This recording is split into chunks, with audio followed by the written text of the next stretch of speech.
Compagnons traders, bonjour, ravi de vous retrouver pour une nouvelle vidéo. Comme promis, aujourd'hui on se fait une session de scalping. Je vais commenter quelques prises de position que j'ai faites sur une seule stratégie qui est la stratégie du stochastique. Le but c'est de vous apporter des commentaires par rapport aux opportunités que j'ai vues. On voit tout de suite tout cela juste après le jingle.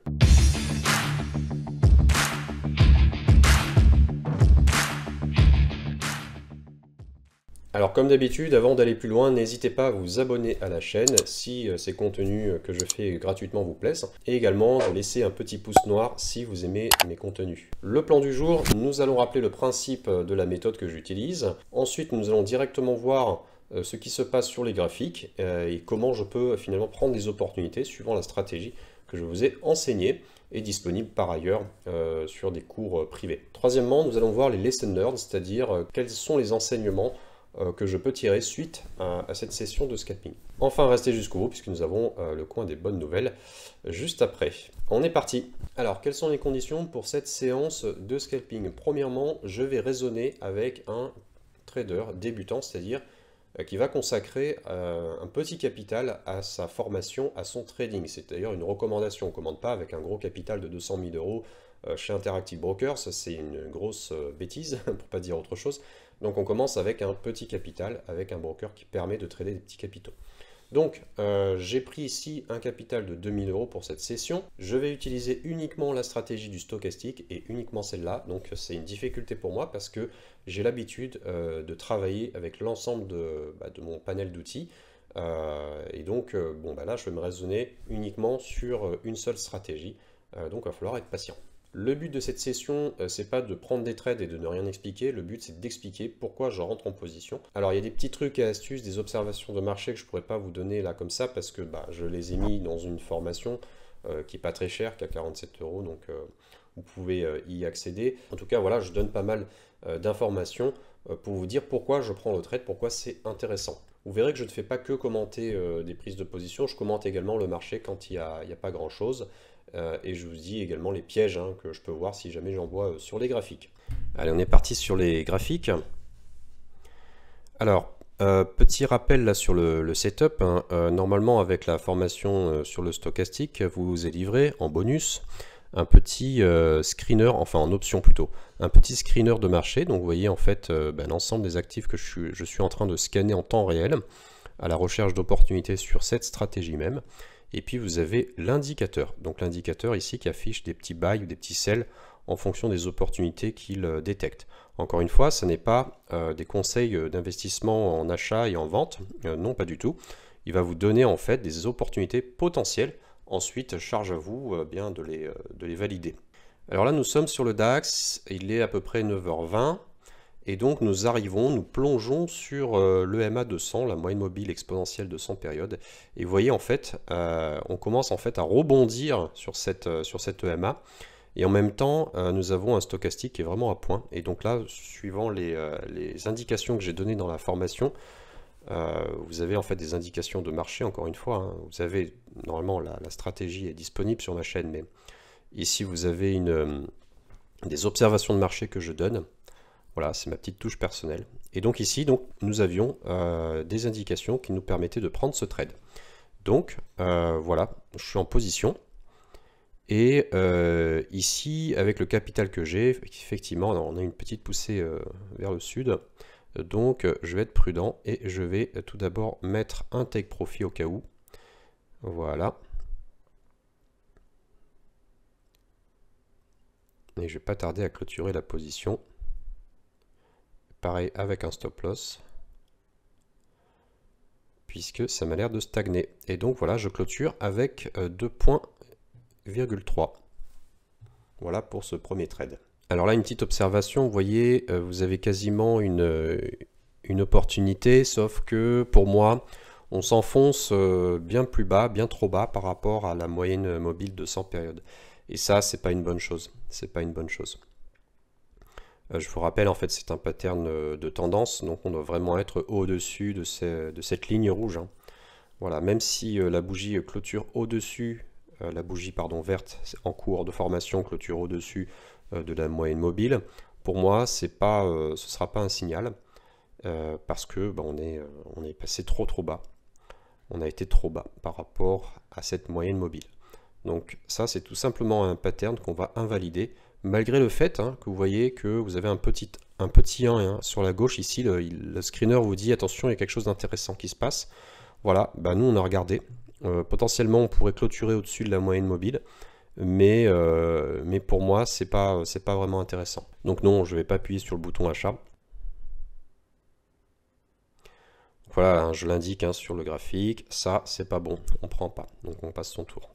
Alors sur ce trade, nous sommes sur le DAX, il est 9h30, et nous avons donc une première opportunité, puisque je rappelle, avant 9h, je ne regarde pas, enfin nous avons une première opportunité. Nous allons chercher une première opportunité. Donc ici, qu'est-ce qui se passe? Nous avons une zone de stagnation, nous remontons, nous avons une belle bougie verte.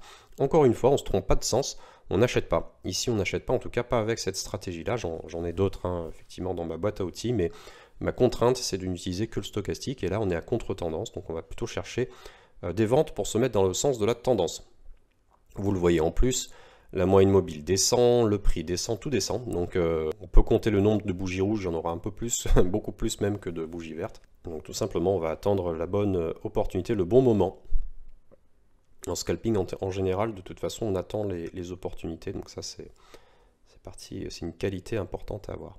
Donc là, en fait, qu'est-ce que j'attends concrètement? Pourquoi je suis devant les écrans? Eh bien, tout simplement parce que j'aimerais beaucoup qu'il y ait une correction. Voilà, dans cette tendance baissière, qui est une correction à l'achat.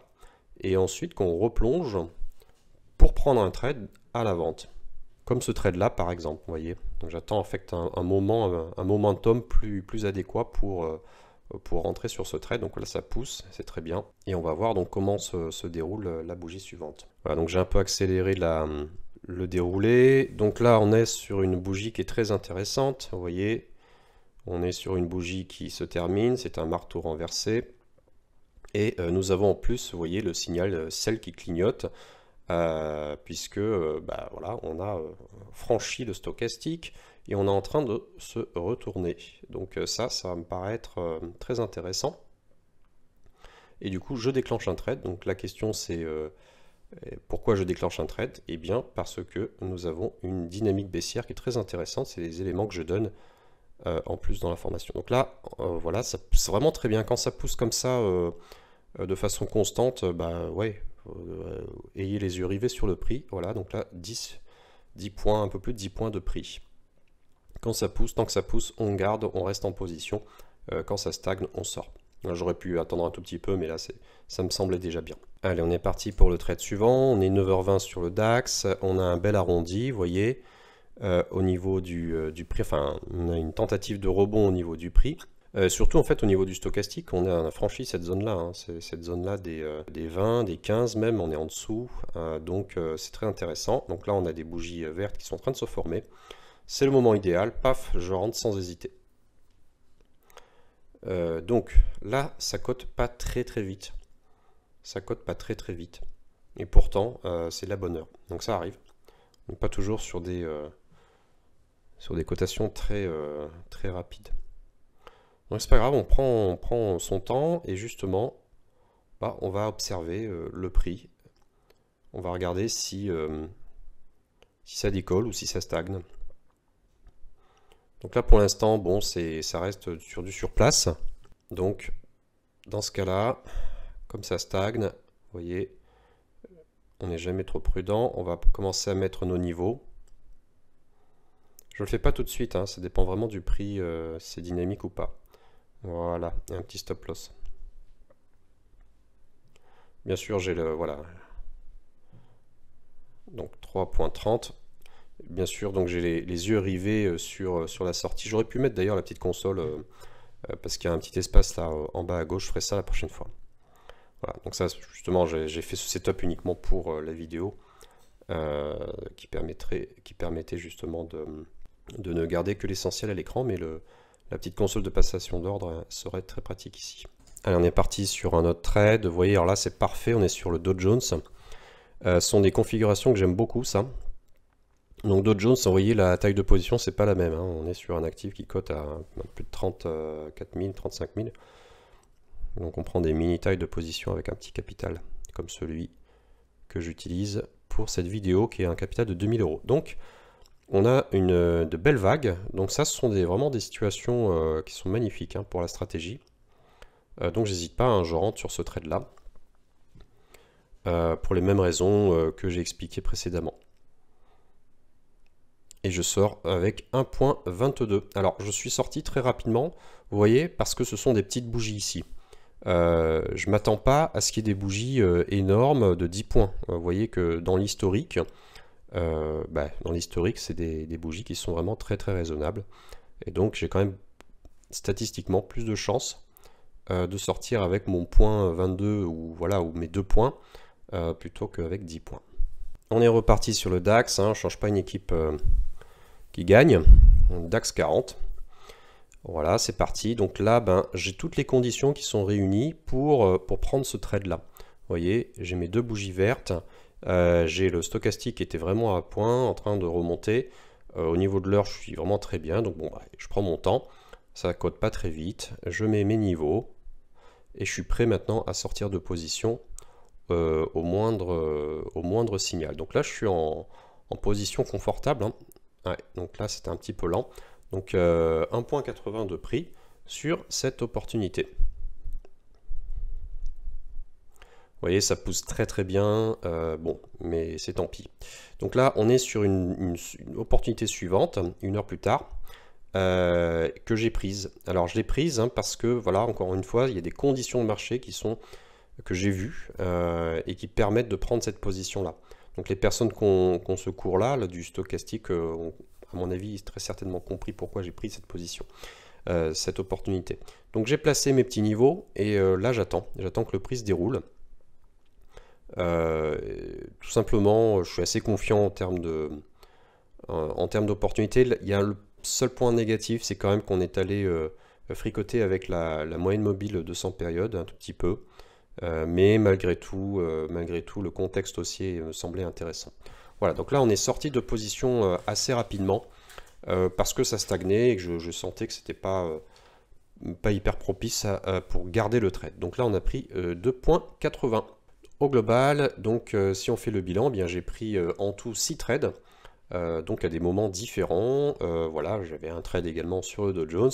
Et l'ensemble des gains, ça fait à peu près donc 22 points, donc 21,72 hein, si on additionne. 22 points pris de façon assez vraiment sécurisée. Hein. Je n'ai pas été mis en difficulté une seule fois sur ces trades-là. Quels sont les lessons learned? Donc, qu'est-ce que j'ai appris sur cette session de scalping? Donc c'est vrai, j'ai pris 6 trades à des moments différents de la journée. Vous avez vu que j'ai été assez patient. Il y a parfois des moments où il se passe rien, même si c'est du scalping, eh bien vous devez attendre. Donc c'est le point que j'ai mis ici. Donc ça c'est des lessons learned pour vous. Vous devez forcément passer quelques temps à surveiller les opportunités sans être pressé.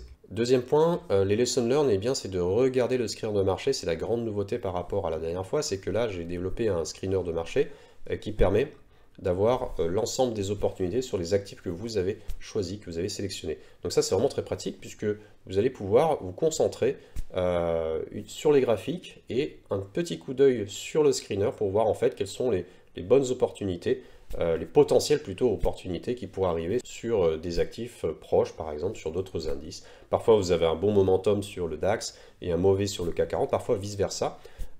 Donc c'est très pratique justement de pouvoir scalper plusieurs actifs. Attention à bien adapter en tout cas la taille de position suivant les actifs que vous avez choisis. Ça c'est très important. Ce qu'il faut se dire aussi dans les lessons learned, c'est que bien une fois que l'indicateur ou le screener envoie une opportunité, il ne faut pas prendre ça comme argent comptant. Il faut évidemment évaluer l'opportunité, être critique par rapport à ce qui se passe. Et c'est ce que je dis également à tous mes élèves, c'est ce que je dis également dans ma vision marché. Ne me croyez pas, ayez en fait un raisonnement par vous-même. Regardez si l'opportunité vous plaît et engagez-vous si c'est validé de votre côté. J'ai d'ailleurs pas mal d'élèves qui mixent le stochastique avec leur propre façon de trader et c'est une bonne chose. Certains vont utiliser Ishimoku que je connais très peu, d'autres vont utiliser je sais pas, les bandes de Bollinger parce que ça leur parle, etc., etc. Donc n'ayez pas peur de rajouter un petit peu à cette stratégie-là.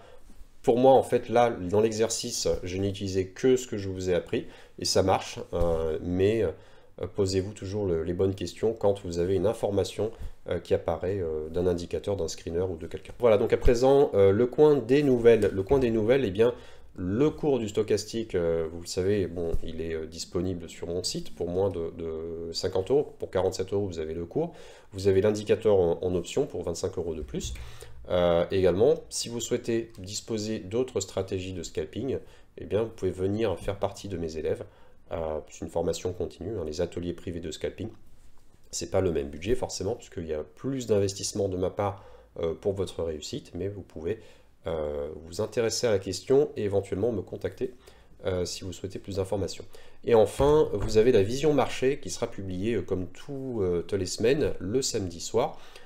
Et donc ça c'est gratuit, vous pouvez vous inscrire via le petit lien qui est dans la description de la vidéo. Il ne me reste plus qu'à vous souhaiter en fait un excellent week-end. Restez bien affûtés sur les marchés financiers. Ciao!